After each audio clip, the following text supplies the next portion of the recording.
Herzlich willkommen zu unserem Podcast über Erasmus+, der beliebten Initiative der Europäischen Union für Bildung, Jugend und Sport. Erasmus+ bietet jungen Menschen die Chance, durch internationalen Austauschprogrammen wertvolle Erfahrungen zu sammeln und ihre Kenntnisse und Fähigkeiten zu erweitern. In diesem Podcast werden wir uns jedoch nicht nur auf Erasmus Plus konzentrieren, sondern auch einen Einblick in die Jugendsprache und den Sprachwandel geben. Die Jugendsprache, auch bekannt als Teenagersprache, ist eine sich ständig verändernde Form der Umgangssprache, die von jungen Menschen verwendet wird. Sie ist oft geprägt von Slangausdrücken, Kurzwörtern und Abkürzungen, die nicht immer leicht zu verstehen sind. Sprachwandel hingegen bezieht sich auf die Veränderungen, die im Laufe der Zeit in einer Sprache auftreten. Neue Wörter, Ausdrücke und Grammatikregeln können entstehen, während ältere Ausdrücke und Bedeutungen verschwinden. Der Sprachwandel kann durch verschiedene Faktoren wie technologische Entwicklungen, soziale Veränderungen und kulturelle Einflüsse beeinflusst werden. Wir haben uns mit den Standardausdrücken schlecht, ahnungslos und unangenehm auseinandergesetzt und die Generationen Babyboomer, Y und Z über diese Worte in ihrer Jugendzeit ausgefragt. Die Babyboomer-Generation sagte anstatt schlecht, scheiße oder Närblo, anders als die Y-Generation. Die sagte für schlecht, übel oder blöd. Die Z-Generation sagt etwas ganz anderes, und zwar bodenlos. Das nächste Wort, mit dem wir uns beschäftigt haben, ist die Ausdrucksweise ahnungslos. Die Babyboomer-Generation hat dazu bist du blöd gesagt.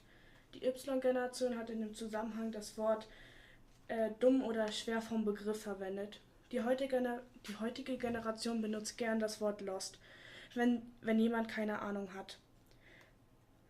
Ausdrucksweisen, die sich in den verschiedenen Jugendgenerationen für unangenehm unterscheiden, sind in der Babyboomer-Generation zum Beispiel nervig und in der Y-Generation Honk oder Idiot. In der Generation Z wird der Begriff cringe benutzt. Fertig. Das freut uns auf jeden Fall, das war jetzt eine sehr interessante Vorstellung von Ihnen.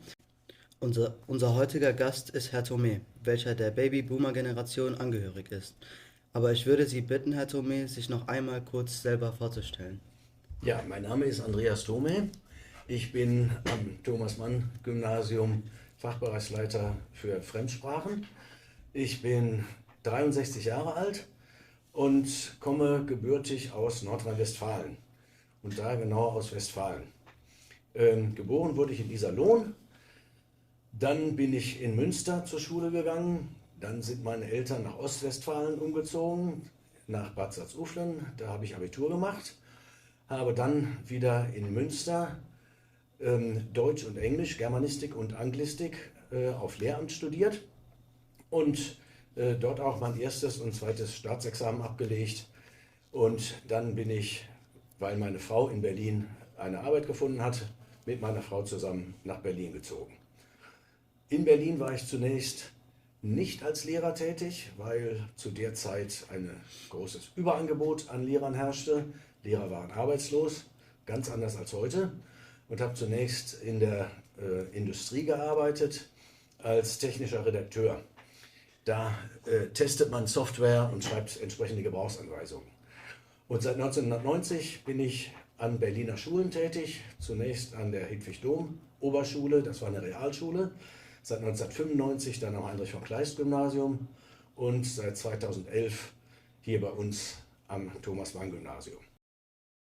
Kommen wir zum ersten Wort, und zwar das Wort schlecht. In der heutigen Generation sagt man bodenlos und wie wir bereits erfahren haben, hat man damals Begrifflichkeiten wie Scheiße, Shovel oder Närblo verwendet. In welchen Situationen wurden diese Begriffe verwendet und wie finden Sie den Begriff, der heutzutage verwendet wird? Bodenlos finde ich schwierig. Ich kenne das nur so als bodenlose Unverschämtheit. Aber du verhältst dich bodenlos, habe ich so selber auch noch nie gehört und finde das kompliziert. Ich glaube, Scheiße existiert nach wie vor. Also das nächste Begriff, über den wir gesprochen haben, ist ahnungslos. In unserer Generation, also Generation Z, benutzen wir das Wort lost. Welches Wort haben Sie damals benutzt und in welchem Kontext haben Sie es verwendet? Wahrscheinlich hätten wir gesagt, ich habe absolut keine Ahnung. Oder davon habe ich überhaupt nichts mitgekriegt. Ich kenne jetzt nicht so ein spezielles Wort, und da kann mich nicht erinnern an so ein spezielles Wort für völlig ahnungslos. Meint ihr Lost im schulischen Zusammenhang zum Beispiel, dass man, wenn man im Unterricht eine Frage gestellt kriegt und überhaupt keine Ahnung hat, sagt, Herr Lehrer, ich bin lost? Ja, also das könnte man auf jeden Fall auch sagen. Oder wenn man merkt, dass jemand etwas nicht checkt oder zu dumm dafür ist sozusagen, dann sagt man auch so, diese Person ist halt lost, also sowas wie verloren, ahnungslos. Fällt mir jetzt im Augenblick kein spezieller Begriff drauf ein. Also hätte wahrscheinlich eher gesagt, also armes Schwein oder sowas in der Richtung, ja, wenn jemand wirklich überhaupt keine Ahnung hatte. Den letzten Begriff, über den wir heute sprechen, ist unangenehm. Die Jugend sagt dazu heutzutage cringe. Sie haben uns bereits gesagt, dass man damals nervig gesagt hat.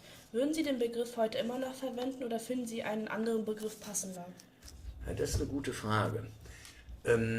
Nervig. Ich glaube, ich würde das heute immer noch verwenden und ich glaube auch, das würde immer noch jeder verstehen. Weil sowas wie du nervst zum Beispiel, glaube ich, immer noch Teil der allgemeinen Sprache ist. Ich weiß nicht, ob ihr das verwendet, aber verstehen wird es heute immer noch jemand. Und der Unterschied zu den ersten beiden Begriffen, Schofel, Jofel, die so regional festgelegt sind und die man in anderen Teilen Deutschlands vielleicht überhaupt nicht verstanden hätte, der ist da, glaube ich, nicht. Ich glaube, von München bis Flensburg oder von Garmisch-Partenkirchen bis Flensburg kann man sagen, du nervst oder boah, das ist jetzt wirklich nervig oder das nervt mich jetzt. Und jeder versteht es. Ich würde das heute noch so verwenden, ja, durchaus. Das ist natürlich verständlich. In der heutigen Zeit sagen wir ja auch ab und zu sowas wie nervig. Aber wie finden Sie es denn, dass die englische Sprache mehr und mehr in den alltäglichen Sprachverbrauch übernommen wird? Ja, das ist so eine Diskussion. Ist das eine Sprachverarmung oder ist das eine Bereicherung? Ich sehe das nicht problematisch. Ich glaube, es ist eine sprachliche Bereicherung. Sprachen haben sich immer gegenseitig beeinflusst. Also zum Beispiel ist der Wortschatz der englischen Sprache überwiegend nicht germanisch, sondern romanisch. Die meisten der 250.000 englischen Wörter haben lateinischen Ursprung und nicht germanischen Ursprung. Und es hat nie einen Zustand von Sprache gegeben, der irgendwie festgeschrieben war, wo man sagte, jetzt ist die Sprache in Ordnung und alles ist fertig.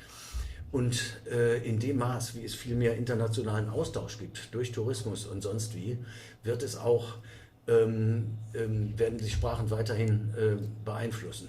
Ein gutes Beispiel ist, dass kaum noch jemand Rechner sagt zu so einem Ding, sondern wir sagen alle Computer. Das heißt, viele Wörter werden dann einfach nicht übersetzt. Und der sprachliche Austausch funktioniert ja auch andersrum. Es gibt etliche deutsche Wörter im Englischen und ich glaube, das nimmt auch zu. In, sagen wir mal, gehobener Presse findet man heutzutage deutlich mehr deutsche Wörter in englischen Texten, als das früher der Fall war. Also zum Beispiel sowas wie Angst für Angst oder Ersatz für Ersatz. Einfach kann man im Englischen heute durchaus sagen. Und zum Beispiel Autoren von wirklich, sagen wir mal, guten Zeitschriften wie dem Time Magazine oder dem Guardian setzen das auch so ein. Dazu, ich finde das überhaupt nicht schlimm. Ich glaube auch, man kann das überhaupt nicht beeinflussen.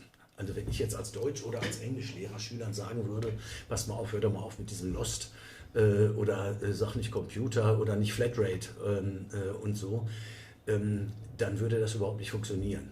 Es hat meines Wissens noch nie funktioniert, dass man von außen den Sprechern vorgeschrieben hat, was sie sagen dürfen und was sie nicht sagen dürfen. Sprecher sprechen das, was funktioniert. Und ja, insofern sehe ich eher eine Sprachbereicherung dadurch. Klar, wie Sie gesagt haben, kann man ja an der Entwicklung der Sprache nichts ändern, also nicht wirklich. Und unsere letzte Frage wäre, ob Sie diese Jugendsprache und diesen Sprachwandel als Sprachzerfall oder halt als normalen Sprachwandel finden. Das sehe ich auch absolut als normalen Sprachwandel. Sprachverfall ist so eine konservative Geschichte von Leuten, glaube ich, die nicht wissen, wie Sprache funktioniert und die versuchen, irgendeinen Status quo ist also irgendetwas festzuschreiben, an was sie sich erinnern und von dem sie gerne hätten, dass sich das nicht verändert. Ich glaube, dass das grundsätzlich Menschen sind, die Angst vor Veränderung haben und die das dann auf Sprache projizieren und die ja, es gerne, die vielleicht auch nicht mehr bereit sind, sich an Neues zu gewöhnen.